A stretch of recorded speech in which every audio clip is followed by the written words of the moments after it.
नेपाल दर्पणमा साथी जानुका दुवाडीसँगै भोजेन्द्र बस्नेतको नमस्कार। नेपाल दर्पण उज्यालो रेडियो नेटवर्क काठमाडौँमा 90 मेगाहर्जसँगै देशभरि विभिन्न एफएम स्टेसनहरूबाट तथा मोबाइल एप्लिकेसन र अनलाइनबाट संसारभर एकसाथ प्रसारण भइरहेको छ। नेपाल दर्पण सुरु गरौँ मुख्य खबरका शीर्षकहरूबाट। पछिल्लो 24 घण्टामा 2444 जनामा कोरोना संक्रमण पुष्टि। एकीकृत समाजवादीका अध्यक्ष नेपाललाई पनि संक्रमण। काठमाडौँ उपत्यकामा राजनीतिक भेला र मेला महोत्सव गर्न रोक। सार्वजनिक गाडीमा मास्क अनिवार्य। कालापानी क्षेत्रको सीमा विवादको विषयमा भारतसँग संवाद गर्न सरकारसँग एमालेको माग। राष्ट्रियतासँग सम्बन्धित गम्भीर विषयमा सरकारको मौनताले अनेकौं प्रश्न जन्माएको भनाई। विदेशमा काम गरेर स्वदेश फर्कँदा अरूका सामान बोक्नेहरू पक्राउ पर्ने क्रम बढ्यो। नचिनेका मानिसको सामान नल्याउन विमानस्थल भन्सार कार्यालयको आग्रह। लोभ लालचमा नफसिकन आफ्नो सामान मात्रै चाहिँ बोकेर आउनलाई म अनुरोध गर्दछु। सन् 2022 मा अफगानिस्तानलाई $5 अर्ब सहायता चाहिने। अमेरिकाद्वारा प्रारम्भिक चरणमा 30 करोड 80 लाख डलर भन्दा बढी सहयोगको प्रतिबद्धता। र प्रधानमन्त्री कप राष्ट्रिय T20 क्रिकेटमा आज 4वटा खेल सम्पन्न। नेपाल पुलिस, एपीएफ, कर्णाली र प्रदेश 2 विजयी। रेडियो नेटवर्कबाट प्रसारण भइरहेको नेपाल दर्पणमा अब सुनौ पूरा खबर। पछिल्लो 24 घण्टामा 2444 जनामा कोरोना संक्रमण पुष्टि भएको छ। पीसीआर र एन्टिजेन गरेर 15,033 जनाको नमुना परीक्षण गर्दा 16.25% अर्थात् 2444 जनामा कोरोना संक्रमण पुष्टि भएको 2444 जनामा कोरोना संक्रमण पुष्टि भएको स्वास्थ्य तथा जनसङ्ख्या मन्त्रालयले जनाएको छ। आज पुष्टि भएको संक्रमण गएको हप्ताको मंगलबारको तुलनामा 6 गुणा भन्दा धेरै हो।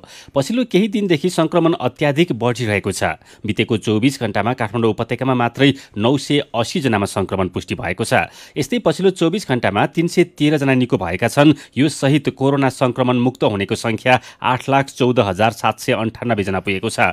थप 1 जना सहित कोरोना संक्रमणका कारण ज्यान गुमाउनेको संख्या 11,607 जना पुगेको छ। अहिले नेपालमा 9,522 जना कोरोना भाइरसका सक्रिय संक्रमित रहेका छन्। यसैबीच पछिल्लो 24 घण्टामा 1,80,457 जनाले कोरोना विरुद्धको खोप लगाएका छन्। यसैबीच नेकपा एकीकृत समाजवादीका अध्यक्ष माधव कुमार नेपाललाई पनि कोरोना भाइरसको संक्रमण पुष्टि भएको छ। हिजो कोरोना परीक्षणका लागि नमुना दिनुभएका पूर्व प्रधानमन्त्री समेत रहनुभएका अध्यक्ष नेपाललाई आज संक्रमण पुष्टि भएको हो। अहिले उहाँ घरमै आइसोलेसन बसिरहनु भएको छ। यसैबीच काठमाडौँ उपत्यकामा राजनीतिक भेला र महोत्सव गर्न रोक लगाइएको छ। काठमाडौँ, ललितपुर र भक्तपुरका प्रमुख जिल्ला अधिकारीहरूको बैठकले कोरोना संक्रमणको जोखिम घटाउन आज राति 12 बजेदेखि लागू हुने गरी राजनीतिक भेला र मेला महोत्सव गर्न रोक लगाएको जिल्ला प्रशासन कार्यालय काठमाडौँले जारी गरेको आदेशमा उल्लेख छ। यस्तै आउँदो माघ 15 गतेसम्म भौतिक उपस्थितिमा पठन पाठन रोक्ने आदेशमा उल्लेख छ। माघ 7 गतेदेखि कार्यालय, होटल, रेस्टुरेन्ट, सिनेमा हल, रङ्गशाला, हवाई पार्कमा प्रवेश गर्दा खोप कार्ड अनिवार्य व्यवस्था गर्नुपर्ने आदेशमा उल्लेख छ। यस्तै सार्वजनिक गाडीमा चढ्दा मास्क अनिवार्य गरिएको छ। यसैबीच त्रिभुवन अन्तर्राष्ट्रिय विमानस्थल कार्यालयले स्वागत र बिदाईका लागि विमानस्थलमा नआउन अपिल गरेको छ। विमानस्थल कार्यालयबाट अति नै जरुरी अवस्थामा बाहेक भिआइपी पास उपलब्ध नगराइने विमानस्थल कार्यालयले निकालेको सूचनामा उल्लेख छ। यसैबीच नेकपा एमालेको प्रदेश अधिवेशन माघ 28 र 29 गतेका लागि सरेको छ। यसअघि माघ 8 गतेका लागि तोकिएको सबै प्रदेशको अधिवेशन कोरोना संक्रमणको जोखिमका कारण माघ 28 र 29 गतेका लागि सारिएको नेकपा एमाले प्रचार विभागका उपप्रमुख विष्णु रिजालले जानकारी दिनुभयो।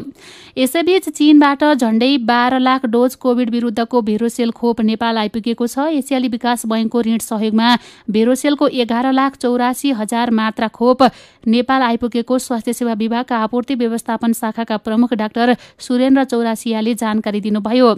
यो सँगै नेपालमा अहिलेसम्म Vero Cell, Covishield, AstraZeneca, Pfizer, Moderna, Johnson and Johnson लगायतका 4,03,87,927 मात्रा खोप प्राप्त भएको छ। नेकपा एमालेले कालापानी क्षेत्रको सीमा विवादको विषयमा भारतसँग संवाद गर्न सरकारसँग माग गरेको छ। प्रमुख प्रतिपक्षी दल एमालेका परराष्ट्र मामिला विभाग प्रमुख राजन भट्टराईले विज्ञप्ति निकालेर लिम्पियाधुरा, कालापानी र लिपुलेक लगायतका नेपाली भूभाग आफ्नोमा पार्न महाकाली नदीको नाम परिवर्तन गरेको र नेपाली भूमि अतिक्रमण गरेर सडक विस्तार गर्दा पनि सरकार मौन रहेको भन्दै संवाद गर्न आग्रह गर्नुभएको हो। विज्ञप्तिमा राष्ट्रियतासँग सम्बन्धित गम्भीर विषयमा सरकारको मौनताले अनेकौं प्रश्न जन्माएको उल्लेख छ। लिम्पियाधुरा, कालापानी र लिपुलेक लगायतका भूभाग फिर्ता गराउन र तिनमा नेपालको भोग चलन सुनिश्चित गर्न विगतमा नेपाल सरकारले पहल गरिसकेको विज्ञप्तिमा उल्लेख छ। एमाले अध्यक्ष केपी शर्मा ओली प्रधानमन्त्री भएका बेला 2077 सालमा नेपालले लिम्पियाधुरा सहितको चुच्चे नक्सा जारी गरेको थियो। विवादित क्षेत्रमा राज्य स्तरबाट संरचना निर्माण गर्न नहुने विज्ञप्तिमा उल्लेख छ। लिम्पियाधुरा, कालापानी र लिपुलेक लगायत नेपाली भूभाग आफ्नोतिर पार्न भारतले महाकाली नदीको नामै फेरेर नयाँ नक्सा जारी गरेको छ। सर्वे अफ इन्डियाले भारतको 10औं संस्करणको राजनीतिक नक्सामा महाकालीको नाम कुटी याङदी उल्लेख गरेको छ। यसबारे नेपाल सरकारले भने कुनै प्रतिक्रिया दिएको छैन। अर्थमन्त्री जनार्दन शर्माले बाँकी 6 महिनामा चालु आर्थिक वर्षको पुँजीगत खर्च गरिसक्न विभिन्न मन्त्रालयलाई आग्रह गर्नुभएको छ। अर्थ मन्त्रालयमा भएको खर्च समीक्षा बैठकले अर्थमन्त्री शर्माले आफू मध्यरातमै भए पनि सहयोग गर्न तयार रहेको भन्दै खर्च पूरा गर्न आग्रह गर्नुभएको हो। उहाँले ठूला आयोजनाहरूमा पनि पालिकालाई सहभागी गराउने लगायतका खर्च बढाउने उपायहरू खोजेर छिटो काम गर्न उहाँको आग्रह छ। फाइल बोकेर मन्त्रालय र विभाग धाउँदै समय घर्कने भएकाले डिजिटल माध्यमको प्रयोग गरेर चाँडो काम गर्न उहाँको आग्रह छ। हिजोसम्मको तथ्याङ्क अनुसार चालु आर्थिक वर्षको 6 महिना बितिसक्दा पुँजीगत खर्च 9.39% मात्रै भएको छ। यस्तै चालुतर्फ 38.9% गरी कुल खर्च 29.11% पुगेको अर्थ मन्त्रालयले जनाएको छ। प्रदेश 2 को नामाकरण र राजधानी सम्बन्धी प्रस्ताव फेरि मतदानमै लैजाने दलहरूबीच सहमति भएको छ। दलहरूबीच मतदानका लागि प्रदेश सभामा प्रस्ताव लैजाने सहमतिसँगै प्रदेश सभाको बैठक आउने माघ 2 गते बस्ने भएको छ। बैठकमा विभिन्न दलका प्रदेश सभा सदस्यबाट नाम र राजधानीका लागि आएका प्रस्ताव टेबल गर्ने र माघ 3 गते मतदान गर्ने दलहरूबीच सहमति भएको नेकपा माओवादी केन्द्र संसदीय दलका नेता भरत प्रसाद शाहले जानकारी दिनुभयो। प्रदेशको नाम र राजधानी सम्बन्धी आएका फरक प्रस्तावमा सहमति जुटाउनका लागि प्रदेश सभाले सभामुख सरोज कुमार यादवको संयोजकत्वमा 16 सदस्यीय समिति गठन गरेको थियो। समितिले सहमति जुटाउन नसकेपछि पुनः मतदानद्वारा नै ती प्रस्ताव टुङ्गो लगाउने दलहरूबीच सहमति भएको छ। समितिले प्रदेश सभामा दर्ता भएको प्रदेशको नाम मधेस, जानकी, मिथिला, भोजपुरा, मध्य मधेस र राजधानीको प्रस्ताव जनकपुर र वीरगञ्जमाथि सांसदहरूबीच छलफल सकेर संसदीय दलका नेतासँग छलफल गरेको थियो। तर कुनै प्रस्तावमा सहमति नभएपछि मतदानका लागि सहमति भएको सचिव यादवले बताउनु भयो। नारायण हिटी दरबार संग्रहालय तथा गणतन्त्र स्मारक व्यवस्थापन तथा सञ्चालन विकास समितिका कार्यकारी निर्देशक भेषनारायण दाहालले राजीनामा दिनुभएको छ। कार्यकारी निर्देशक दाहालले संस्कृति, पर्यटन तथा नागरिक उड्डयन मन्त्रालयमा राजीनामा बुझाउनु भएको हो। नारायण हिटी दरबार संग्रहालय परिसरमा बता समूहलाई रेस्टुरेन्ट बनाउन जग्गा भाडामा दिएको विषयमा विवाद उत्पन्न भएपछि छानबिनका लागि समिति गठन भएको थियो। समितिले तयार पारेको प्रतिवेदनमा मिलोमतोमा सम्झौता भएको र कार्यकारी निर्देशक दाहालको कमजोरी भएको उल्लेख गरेपछि उहाँले राजीनामा दिनुभएको हो। दाहालले दिनुभएको राजीनामा मन्त्रालयले स्वीकृत गरेको छ। सीधा कुरा प्रष्ट विचार। यो हो उज्यालो रेडियो नेटवर्क काठमाडौँमा 90 मेगाहर्ज नेपाल दर्पणमा कुराकानीसँगै खबरको सिलसिला बाँकी नै छ, सुन्दै गर्नुहोला। तपाईँ अहिले रेडियो, मोबाइल एप्लिकेसन र अनलाइनबाट प्रसारण भइरहेको उज्यालो रेडियो नेटवर्कको नेपाल दर्पण सुन्दै हुनुहुन्छ। यतिन्जेल हामीले पछिल्लो 24 घण्टामा 2444 जनामा कोरोना संक्रमण पुष्टि, काठमाडौँ उपत्यकामा राजनीतिक भेला र मेला महोत्सव गर्न रोक, कालापानी क्षेत्रको सीमा विवादको विषयमा भारतसँग संवाद गर्न सरकारसँग एमालेको माग, विदेशमा काम गरेर स्वदेश फर्कदा अरूका सामान बोक्नेहरू पक्राउ पर्ने क्रम लगायतका खबर प्रस्तुत गर्यौं। नेपाल दर्पणमा अब बाँकी प्रसङ्ग। विदेशमा श्रम गरेर स्वदेश फर्किएका कतिपय श्रमिक देशमा पाइला टेक्दाको खुसी अनुभव गर्न नपाउँदै विमानस्थलभित्रै पक्राउ पर्न थालेका छन्। कतिपय कानूनले तोकेभन्दा बढी सामान ल्याउँदा त कतिपयलाई अपरिचित व्यक्तिले प्रलोभनमा पारी कानूनले वर्जित गरेका सामान पठाउँदा विमानस्थलमा पक्राउ पर्ने गरेका छन्। उनीहरू भन्सार कार्यालयले खोजी गर्दा मात्र झल्यास हुन्छन्। युएई लगायतका देशको विमानस्थलमा घर फर्कन लागेका श्रमिकलाई ललाई फकाई सामान पठाउनेहरू ढुकेरै बसेका हुन्छन्। उनीहरू देशमा पाइला टेक्न साथ पत्तै नपाई कानूनी कठघरामा पुग्छन्। विदेशबाट आएका श्रमिक के कस्ता कारणले विमानस्थलमै पक्राउ परेका हुन् भनेर त्रिभुवन अन्तर्राष्ट्रिय विमानस्थल भन्सार कार्यालयका सूचना अधिकारी किशोर बर्तौलालाई साथी सञ्जिता देवकोटाले सोध्नु भएको छ। सूचनाको अभावले गर्दाखेरि चाहिँ नथपाएर यात्रुहरू आउँदाखेरि चाहिँ अब चाहिँ ऐन कानुनले चाहिँ रोकेको कुराहरू हामीले हेर्न परेको थाहा नपाएर त्यहाँ आएपछि मात्रै झनास्रो मान्छे हुने गरेको चाहिँ अहिलेसम्म उदाहरण त्यस्तो देखिन्छ कि थाहा पाएर अरूको बोकेर आएको त्यस्तो देखिन्छ। अपरिचित व्यक्तिले ललाइ फकाइ गरी सामान चाहिँ पठाएको पनि पाइयो, त्यसकारणले अपरिचित व्यक्तिले पठाएको सामान चाहिँ नल्याउनु होला भनेर सूचना पनि जारी गरेको छ भन्सार कार्यालयले। यस्तो चाहिँ धेरै पाइएको हो। अब यस्तो छ त्यो अब त्यो ऐन कानुनले तोकेका चाहिँ त्यहाँ चाहिँ सीमा भन्दा बाहिर आएको अनि चाहिँ जस्तै यहाँ अहिले चाहिँ 1 वर्षको मेरो चाहिँ यहाँ 1 वर्षको अनुभवमा चाहिँ विभिन्न आइटममा चाहिँ एउटा चाहिँ अब मालिस गर्ने तेलमा चाहिँ ओलिभ ओइलमा हालेर ल्याएर लिक्विड बनाएर है उदाहरण एउटा दिउँ न। अनि त्यसपछि कफी मेकरहरू मोबाइलको भित्र चाहिँ पुराना मोबाइलहरूमा विभिन्न आइटमहरूमा लुकाइ छिपाई यहाँ चाहिँ उहाँहरू अब के सूचना पाउनुहुन्छ लुकाइ छिपाई तर लुकेर छिपिँदैन। त्यहाँ चाहिँ मेटल डिटेक्टरहरूदेखि सबै कुरा छ। अरूको सामान बोकेर आएको भने सुनहरू लुकाएर आएको देखिन्छ र हाई भ्यालु गुड्सहरू चाहिँ लुकाइ छिपाई आउँछ तर त्यो चाहिँ लाग्ने भन्सारको चाहिँ वस्तु तिरेर चाहिँ जस्तो कि सुनको गहना 50 ग्रामसम्ममा लाग्दैन होइन गहनामा पछि गएर चाहिँ उसको पहिलो 100 ग्रामसम्मको एउटा दर छ अर्को 100 ग्रामसम्मको अर्को दर छ 250 ग्रामसम्म सुन बोक्दाखेरि चाहिँ अवैध हुँदैन। यो धेरै जसो चाहिँ कुन देशबाट आएका कस्ता प्रकृतिका व्यक्तिहरू चाहिँ यसरी विमानस्थलमा पक्राउ पर्ने गरेका छन् तपाईहरूको अनुभव के छ? मुख्य गरी दुबई नै हो। दुबईबाटको यात्रामा चाहिँ मान्छेहरूलाई त्यहाँ चाहिँ ललाइ मेरो मेसिन म जान पाइन घर सामान लग्यो भनेर पठाउने गरेर रहेछ होइन। त्यो आउने बोक्ने यात्रुलाई पनि थाहा छैन बिचरा उसले यहाँ आएपछि हामीले चाहिँ यहाँ फाइनी गरेपछि पत्ता पाउँछ। ऊ अनावकमा त्यो सुनको मूल्य बराबरको चाहिँ धरोडी राखेर जेल पर्छ। जेल परेपछि त्यो मूल्य सुन पनि जफत हुन्छ अनि त्यसको मूल्य बराबरको धरोडी राखेर मात्रै चाहिँ छुट्न पाउने हो। मुद्दा चाहिँ कन्टिन्यू चलिरहन्छ। एकैचोटि यहाँ आएर झल्यास हुन्छन् क्या यात्रुहरू। त्यसो भएदेखि विदेशबाट कोही यदि नेपाल फर्कँदै हुनुहुन्छ जस्तो दुबई कतार साउदी जहाँसुकैबाट होस् उहाँहरूले के कुरा चाहिँ एकदमै ध्यान दिनुपर्छ ताकि भन्सारबाट सजिलै आफ्नो सामान लिएर विमानस्थलबाट बाहिर निस्किन सकियोस्? तमाम हाम्रो चाहिँ विदेशमा कामको सिलसिलामा गएका हाम्रो नेपाली दाजुभाइ दिदीबहिनीहरूलाई म के भन्नु सन्देश दिन चाहन्छु भने आफ्नो बाहेक आफूले अपरिचित बाहेक लोभ लालचमा नफसिकन आफ्नो सामान मात्रै चाहिँ बोकेर आउनलाई म अनुरोध गर्दछु। कति पनि लोभमा नफसेर आफू मात्रै यात्रा आफ्नो मात्रै लगेज आफूले थाहा पाएको चिज मात्रै बोक्न हुन म अनुरोध गर्छु। कहिलेकाहीँ चाहिँ श्रमिकहरूको यस्तो गुनासो पनि आउँछ हामीलाई चाहिँ विमानस्थलमा किन त्यस्तो गरिन्छ हाम्रा चक्लेट पनि सबै खातल खुतल पारेर हेर्ने गरिन्छ हामीलाई पुग्दाखेरि यस्तो अपहेलित अनुभव पनि हुन्छ भन्नुहुन्छ कि? कुनै पनि वस्तुहरू भएन भने त्यो उहाँहरूको लगेजमा उहाँहरूको चाहिँ आउँदाखेरि चाहिँ उहाँहरू पास गर्ने ठाउँमा हेरेर उहाँहरूको केही छैन भने उहाँहरू स्वतन्त्र रूपमा निस्कन पाउनुहुन्छ। केही छ भने त्यहाँ हामीले चिन्ह लगाउँछौँ। चिन्ह लगाइसकेपछि त्यसलाई फेरि हेरिन्छ। फेरि हेर्ने क्रममा केही छ भने हेरी दुःख त्यो पक्कै पाइन्छ। केही वस्तु नभइकन हामीले हेर्दैन। उहाँ हुनुहुन्थ्यो त्रिभुवन अन्तर्राष्ट्रिय विमानस्थल भन्सार कार्यालयका सूचना अधिकारी किशोर बर्तौला।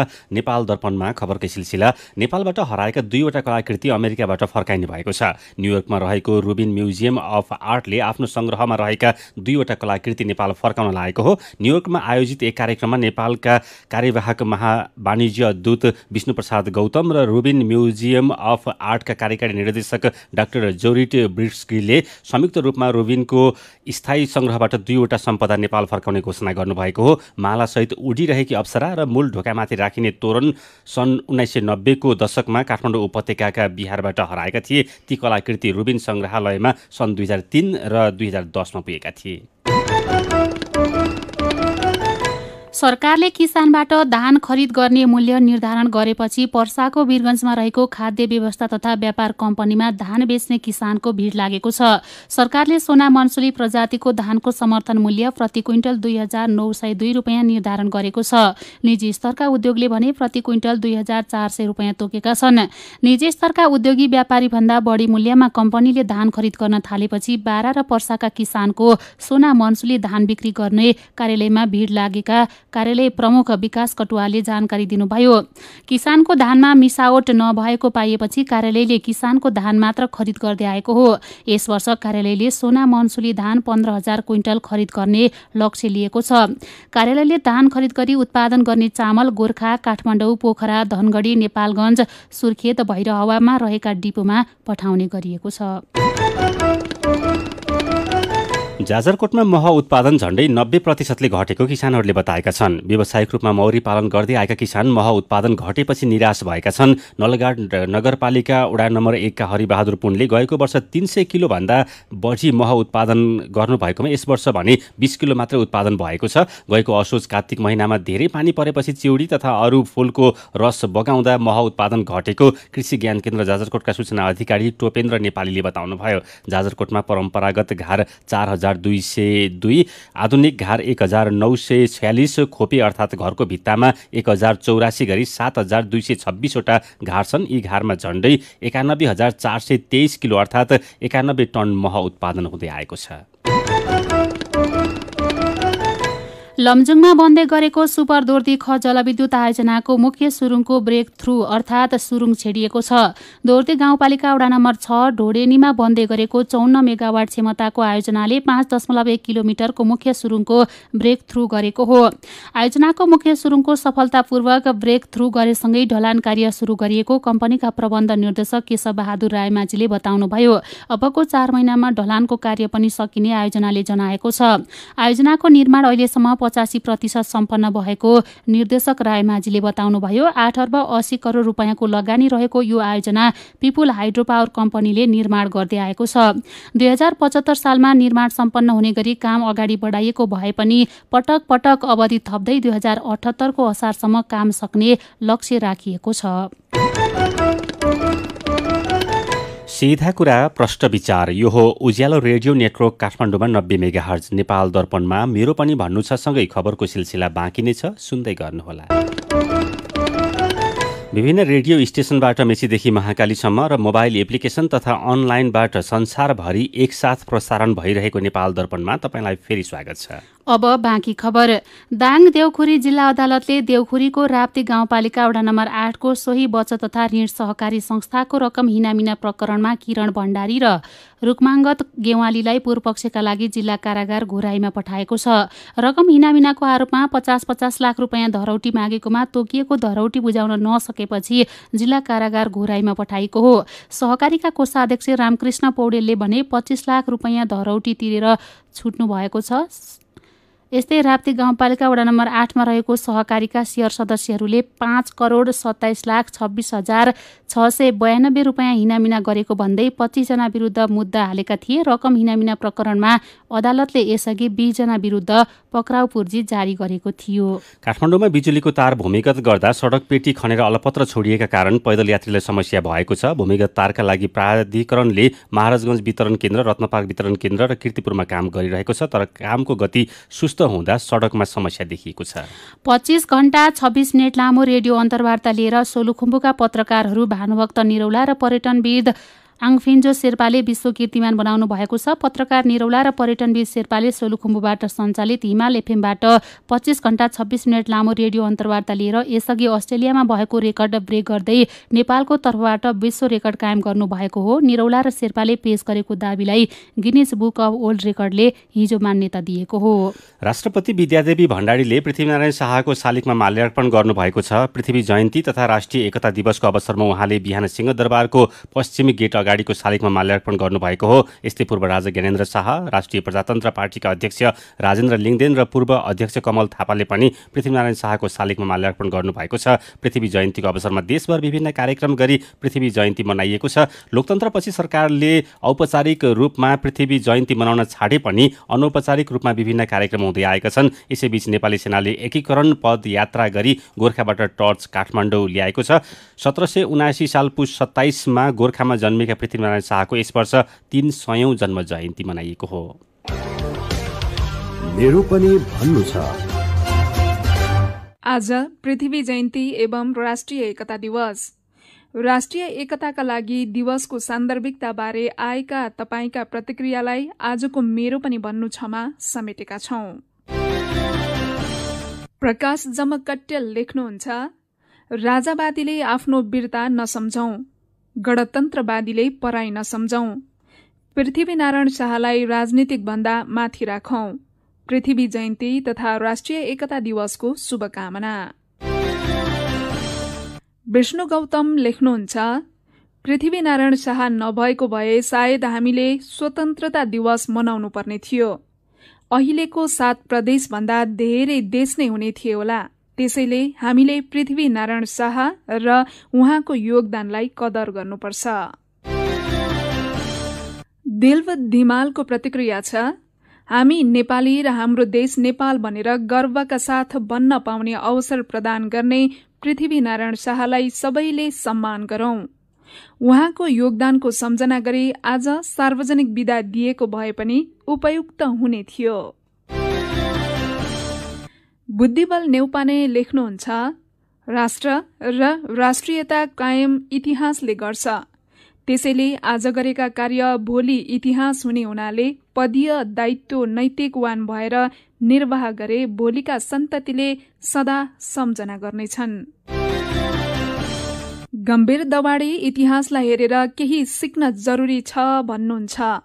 उहाँ लेख्नुहुन्छ, त्यो इतिहासमा पाइएको एकता र अहिले स्वार्थमा लहसिएको सत्ता समीकरणमा देखिएको एकता वास्तवमै फरक लाग्छ। हामी सबै एउटै बगैँचाका साझा फूलबारी हौं। इतिहासबाट सबैले केही सिकेको भए हुने थियो। अनि ममिता भुसाल लेख्नुहुन्छ, आजको दिनले देशको शासन सञ्चालन गर्नेहरूमा देश बचाउने मेरो दायित्व हो भन्ने चेतना प्रदान गरोस्। विचारका लागि तपाईलाई धन्यवाद। मेरो पनि भन्नु छ।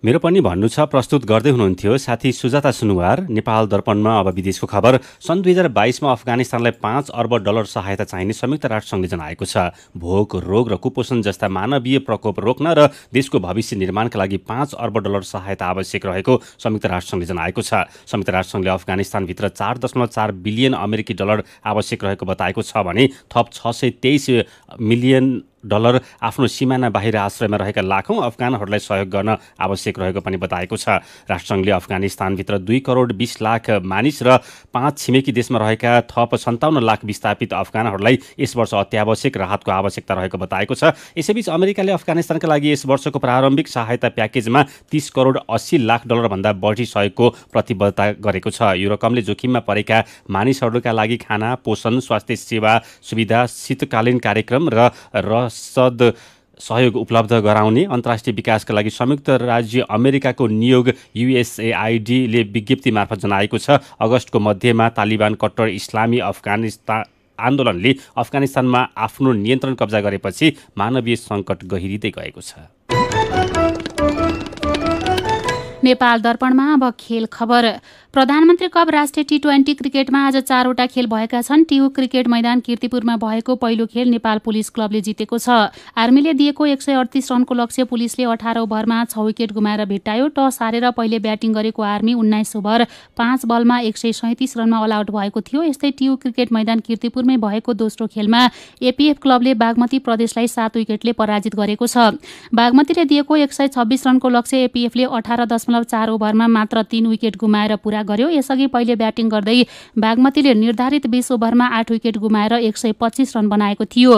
यसैबीच मूलपानी क्रिकेट मैदानमा भएको पहिलो खेलमा कर्णाली प्रदेशले प्रदेश 1 लाई 31 रनले हराएको छ। कर्णालीले दिएको 121 रनको लक्ष्य पछ्याएको प्रदेश 1 17 ओभर 5 बलमा 89 रनमा अल आउट भयो। यसअघि टस हारेर पहिले ब्याटिङ गरेको कर्णालीले निर्धारित 20 ओभरमा 7 विकेट गुमाएर 120 रन बनायो। यस्तै मूलपानी क्रिकेट मैदानमा भएको दोस्रो खेलमा प्रदेश नम्बर 2 ले गण्डकी प्रदेशलाई 2 विकेटले हराएको छ। गण्डकी प्रदेशले दिएको 117 रनको लक्ष्य प्रदेश 2 ले 18.1 ओभरमा 8 विकेट गुमाएर पूरा गर्यो। टस जितेर पहिले ब्याटिङ गरेको गण्डकीले निर्धारित 20 ओभरमा 7 विकेट गुमाएर 116 रन बनाएको थियो। खेल खबरसँगै उज्यालो रेडियो नेटवर्कबाट प्रसारण भइरहेको नेपाल दर्पणको समय सकिने लागेको छ। बिदा हुनु अघि आजका मुख्य खबरका शीर्षकहरू फेरि एकपटक। पछिल्लो 24 घण्टामा 2444 जनामा कोरोना संक्रमण पुष्टि। एकीकृत समाजवादीका अध्यक्ष नेपाललाई पनि संक्रमण।